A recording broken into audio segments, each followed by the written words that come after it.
guys, welcome back to episode 4 of Fighting Brain Rot, reclaiming critical thinking from the bottom of your feet to stop existing and start living.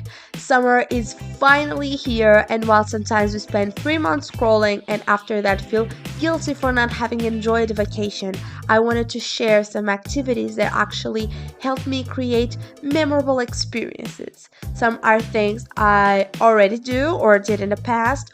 Others are on my summer bucket list, but all of them are affordable and easy to start, and you can do them by yourself or with friends and family. A thing that I want to point out before continuing is that some of these activities won't be screen free because, personally, as cliche as it can be, I think that the internet is not a villain, it can be our ally if we use it properly. I don't believe in wasting all summer in the internet since there are so many amazing things we can only do in hot weather, but I believe we can mix both and create great memories.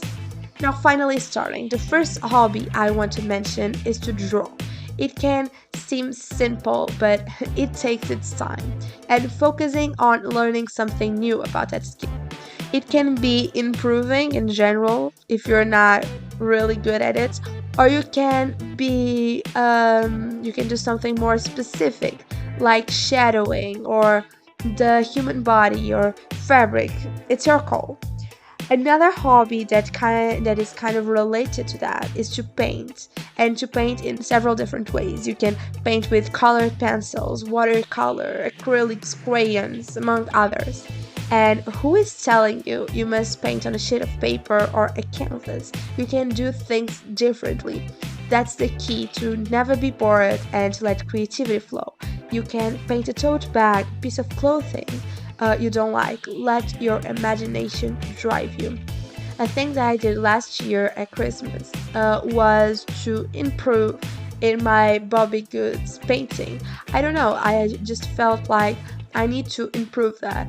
And last summer, I painted like cherries with acrylic paint every week because I wanted to get better at it, and specifically by using color theory. And let me tell you, in the end of the summer, I was really, really, really better. Next, if you want to be even more creative, paint with textured painting. You can buy it ready to apply or simply mix sugar with acrylic paint, which will give you many more opportunities to innovate. I never tried it, but it's one of the things I want to do this summer. But for this, I recommend you to use a canvas because of what I heard. It doesn't go well with other materials. You can also use your summer to create things with cold ceramics or do a workshop about it and actually learn from professional artists, though it becomes more expensive. For those who don't enjoy getting their hands dirty, I'm not one of them, but I get you. Try to learn a new skill such as chess, music, calligraphy, a new language, to name a few. And bonus points if it is a dead language, because it is even harder. Right now I'm trying to learn Italian because I love Italian. The language is so beautiful itself, and also, as you know, I love Måneskin, so if I was able to understand their lyrics, it would be even better. I know what they mean because I searched it, but still it is different. I'm also trying German and Latin. Yeah, I know, it's challenging. I think that a lot of people find relaxing is going to a city next to where you live and take tons of pictures, trying to capture the details we don't see most of the time. I did that on a Christmas break, and it was just amazing. I had a great time there. Another thing I love doing, it can be alone with my mother. I love doing it with my mom and with my friends, is having movie marathons while eating and doing some kind of treatment to your skin. Usually I put on face masks and it is amazing. An idea I will 100% be doing this summer is a karaoke with my friends. It can be a regular one where you pick the songs, or a blind one where they choose your song and you just there and try to guess what song it is. And we usually use pop songs that we love, or I already did that with my friends. We went deep and chose our childhood songs, which gave us so much nostalgia, and it was just amazing. And last time we ended up laughing and barely finished the song because it was just so amazing. It was If Only from Descendants. I remember there was that song. For the ones that enjoy new experiences, hang out at one of your friends' house and do a taste test of things you have never tried before. And you can also learn how to do it and make it for them. That would be even better. A thing that has been really talked about this year is to write a script of a theater or a movie and record it. You can also record a music clip or a podcast, maybe. I don't know who talks about a podcast. I don't know. No, but really, it's really fun to do this. I love doing this. That's why I'm on vacation and I'm still doing it because it's so fun. You can also prepare presentations about things that you like and show it to your friends. For example, I'm going to see two plays this year, and I will absolutely dive into the history of the play, the actors, all of that. And you can also make a magazine. That's on you. You chose how you decide to present it. Then there's a classic, a sleepover, cook and bake together, watch movies, play games all night. But it is a classic for a reason. It is just amazing, and I love doing that with my friends. You can also take different classes and workshops, and I am not only talking about things you can relate to arts.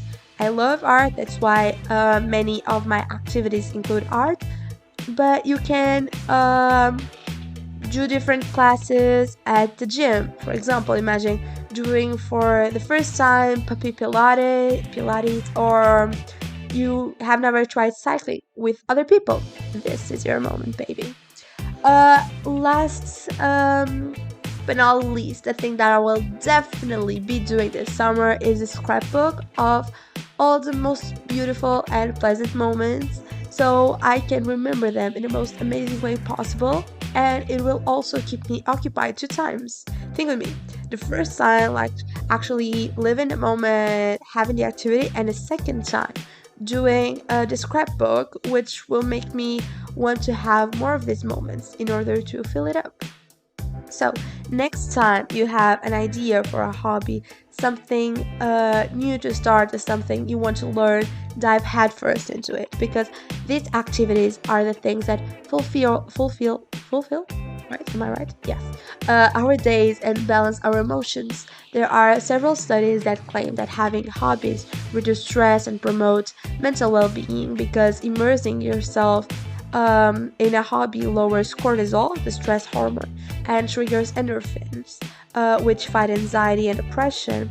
It enhances cognitive function by learning new skills through games, crafts, reading. I didn't mention that, but I love reading, and please, please, please, please find books that are similar to the other media forms you consume, because that way you will like the book. Trust me, there are no people who don't enjoy reading. There are people who don't know what they enjoy reading. But keep going. That improves your memory, focus, and processing speed even.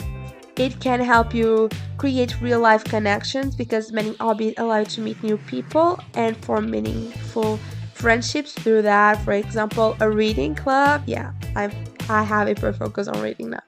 But you can also, the cycling that I talked before, it is in group, and you can have great friendships through that.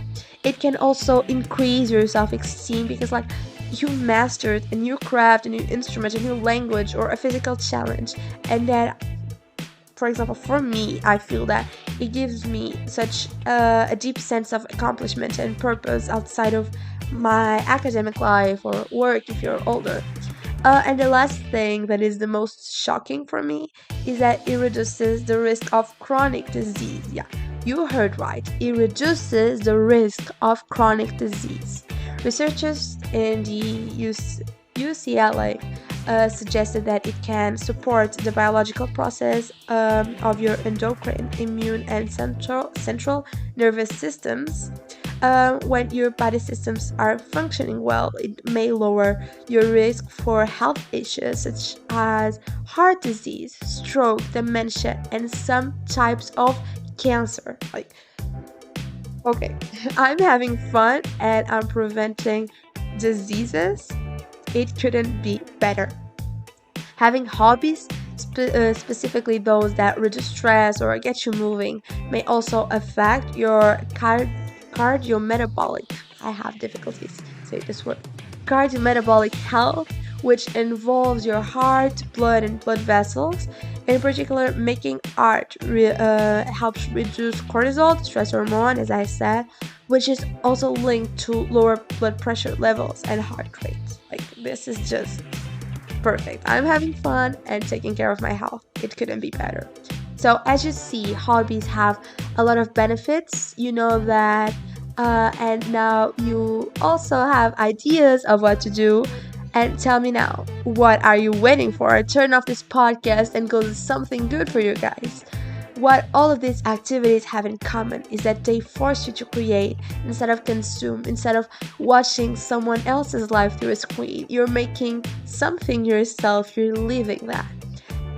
This was today's episode. I think you can see that I'm really excited about summer, and I really hope you get inspired and have that feeling of wanting to build something. Don't forget to follow so you don't miss any episode, and save this so you can have ideas when you're bored. Now, here's my challenge for you guys. Pick one activity from this episode and try it before next week. Not 10, just one. Until next time, keep questioning, keep thinking, build something, and stay curious. Kisses, bye guys, have an amazing summer. I'll be here with you.